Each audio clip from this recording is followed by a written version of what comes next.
เมื่อสงขาพี่น้องปันแห่งจุ้มข่าวผู้ใดฮอกเข้าขาดังเซ็งเว้งนำคำในจุ้มซึกตาอังเทียนกุ้มกำไว้มีหิมจำ2 ปีเย้าเสตาต่อถึงวันเมื่อในตอนตาก้นเมืองเขาเตไปจังกว่ามาหากินไรเหมือนกูบอกเลตึกทบตั้งหยาบเผิดไว้อยู่นะคะ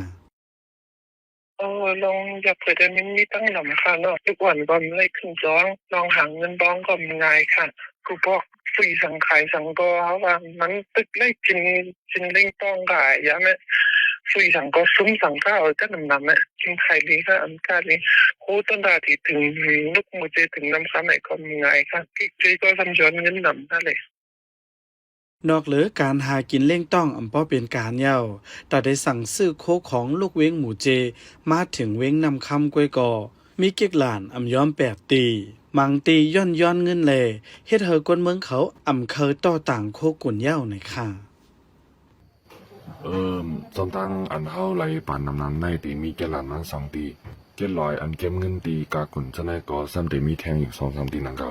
มวนตั้งมีแกหลาน7 ตีนั่นน่ะมาเร็วในซ้ำขึ้นเตอมาแทงเสียงมีก่อนเป็นอันนั่นน่ะย้อนเบอร์จุ้มซึกSSP เขาก็มาตั้งเกหลานตั้งมันจ้างในแทงอันนั่นน่ะ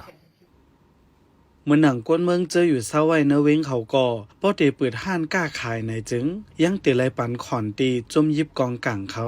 อันไรปันในอำเจอเป็นโหหมื่นเป็นโห10 แสนมันเลลองในเฮ็ดเฮอกวนเมืองเขาทบตั้งหยาบแทงตั้งหนึ่งเลยค่ะบางเสียงก็20 แสนบางเสียงก็มอก15 แสนจะแน่เสียงเล็กๆก็เขาบ่ใจปันเป็น15 แสน20 แสนเอาวะเหมือนเสียงโคใจโคตื้อหรืออ่อนจะแน่นี่ก็เขาย้อนเป็น20 แสนปลายเอาเสียงอันคายกุนมันเสียงเคินไพ่ผ้าเสียงน้ำเนงเสียงเข้าซ้อยเสียงกุนเสียงกินเงียบเสียงปียาเจ้าแน่ดีเอกสุดมันเขาย้อน5 แสนตัวถึง50 แสนเจ้าแน่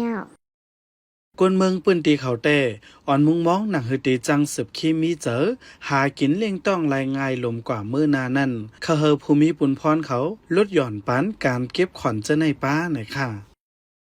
เพราะว่าจุ่มหนังเลยขึ้นมาก็เยอะเพราะอคอนไปลำก็หรอถ้าย้อนถึงอคอนเนี่ยแกอคอนเนี่ยเสียงเขาก็เขาติ๊กแต่เดียวย้อนไปอคอนนั่น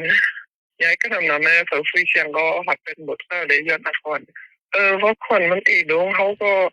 ทำได้อยู่สายลมใจซ่าละเว้งนำคำในซึกตาอังเตะกุมกำไว้ตั้งแต่แผนการย่านซึก1027ประกำ1พ้องห่างปี2023ยามเหลียวมีเข้ายามจำ2 ปีเย้าเซตาตอนด่าก้นเมืองปื้นตีเขาเต้ไปจังกว่ามาหากินไรเหมือนกูปอหรือนั่นซึกตาอังเทียนซ้ำเด็กเจอก้นเมืองเฮ็ดไว้หลายสินลดกาเย้าเก็บเงินปลาแทงเลตากว่าตาไปตั้งเจอในก่อไล่ทบตั้งหยาบเผิดไว้แทงเหมือนกันในค่ะปันแห่งจุ่มข่าวผู้ใดฮอกเลยยินจมขอบใจอย่านำค่าอ้อยนสู่เฮาพี่น้องเฮาอยู่ลีกัดเย็นหลอดเพเขียนกุลองสีกำค่าขวัญเจงค่าอ้อเมื่อสูงค่ะ